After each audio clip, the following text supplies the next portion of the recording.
Oke, baik. Selamat malam kepada Ibu dosen dan selamat malam juga buat teman-teman sekalian. Di sini saya akan mempresentasikan dengan judul materi yaitu pencerminan untuk memenuhi tugas mata kuliah dari Geometri Transformasi. Di sini nama saya Tiara Nenggolan dengan NPM 2201070023. Oke, baik, kita akan masuk langsung ke pembahasannya. Nah, pencerminan atau refleksi yaitu transformasi yang memetakan suatu titik pada bangun datar dengan menggunakan sifat pada bayangan pada cermin datar sehingga akibatnya akan terbentuk bayangan baru dengan bentuk yang sama dengan bentuk yang semula. Oke, jadi kalau misalnya kita bayangkan suatu cermin, kalau kita bercermin, tentu kita akan melihat bayangan kita di cermin. Nah, begitu juga titik. Suatu titik itu yang pada bangun datar kita gunakanlah pencerminan sehingga akan terbentuk bayangan baru dengan bentuk yang sama ataupun bentuk yang semula seperti itu. Nah, selanjutnya suatu refleksi atau pencerminan pada sebuah garis S adalah suatu fungsi MS yang didefinisikan untuk setiap pada bidang V sebagai berikut. Yang pertama, jika P adalah elemen S, P elemen S, maka MSP sama dengan P atau pencerminannya sama dengan P. Nah, yang kedua, jika P tidak elemen S, maka MSP sama dengan P aksen. Sehingga garis S adalah sumbu garis PP aksen. Pencerminan M pada garis S selanjutnya dilambangkan sebagai MS. Garis S, si garis S itu disebut sumbu refleksi atau sumbu pencerminan. Nah, kita dapat selidiki bahwa yang pertama itu si pencerminan itu adalah sebuah fungsi. Nah, sesuai di definisi tadi, jelaslah bahwa daerah si M adalah seluruh bidang V, sehingga pencerminan adalah suatu fungsi dari V ke P. Dan yang kedua, pencerminan adalah pandangan surjektif. Oke.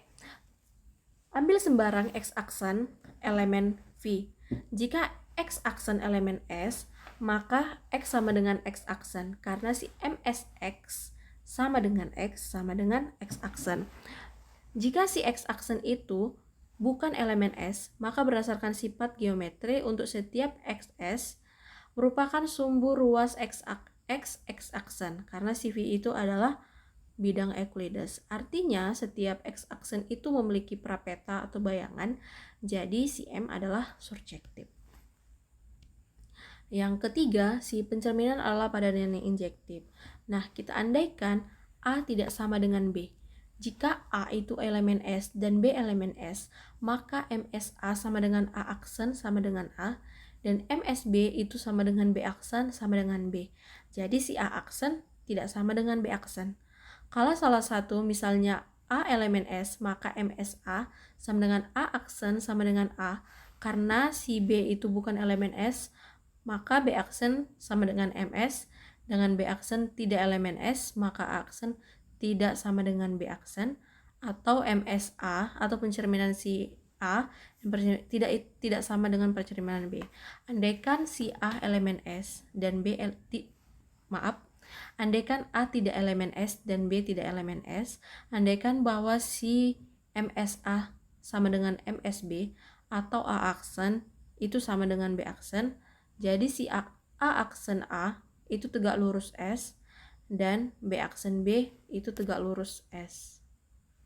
Nah, ini berarti dari suatu titik A aksen ada dua garis berlainan yang tegak lurus pada S, dan ini tidak mungkin. Jadi pengandaian kalau A tidak sama dengan B, maka MSA sama dengan MSB itu adalah tidak benar, sehingga pengandaian itu adalah salah. Jadi, kalau A tidak sama dengan B, maka si MSA itu tidak sama dengan MSB atau pencerminannya juga tidak sama. Sehingga MS injektif, dengan demikian MS adalah suatu transformasi dengan daerah asal V dan daerah nilainya adalah V juga. Nah, selanjutnya kita akan masuk ke teorema 2.1.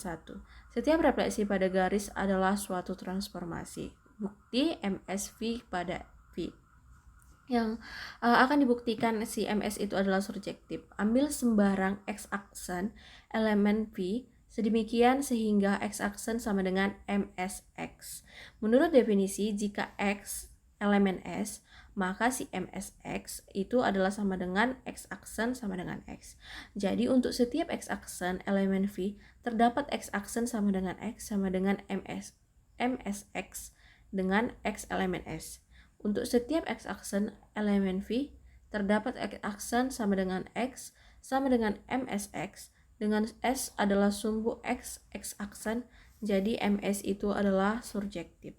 Nah, akan dibuktikan MS itu injektif. Kasus yang pertama, kita andaikan atau kita misalkan si A aksen itu misalkan si A1 itu tidak sama dengan A2. Untuk A1 elemen S, maka MS A1 sama dengan A aksen 1 sama dengan A1. A2 elemen S, maka MS A2 itu sama dengan A aksen 2 sama dengan A2. Jadi si A aksen 1 itu tidak sama dengan A aksen 2. Nah, kita masuk ke kasus 2. Ambil si A elemen S. Ambil A1 itu elemen S dan A2 tidak elemen S. Maka kita dapatkan si MS A1 itu sama dengan A aksen sama dengan A. Yang kedua, A2 MS A2 sama dengan A2 aksen, yakni si S sumbu dari garis A2 aksen. Karena si A1 elemen S dan A2 bukan elemen S, maka A1 aksen itu tidak sama dengan A2 aksen. Nah, karena si MS surjektif dan injektif, maka berlakulah setiap refleksi pada garis adalah suatu transformasi. Kita masuk ke contoh 1.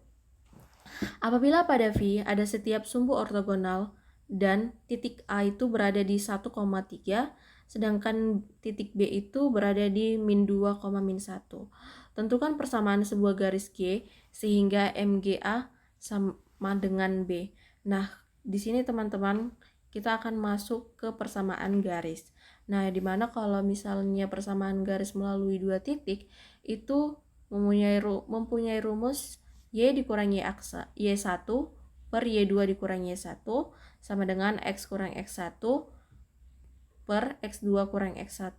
Nah, kita bisa menentukan X1, Y1, X2, Y2 dari titik-titik yang tadi sudah ditentukan, yaitu 1,3 dan min 2, min 1.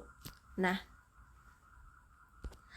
kita masukkan nilai Y1, Y2, X1, dan X2. Nah, kita dapatkan bahwa Y dikurang 3 per min 1 kurang min 3 sama dengan X dikurang 1 per min 2 kurang 1. Nah, kita kalikan silang, min 3 dikali Y dikurang 3 sama dengan min 4 dikali X dikurang 1.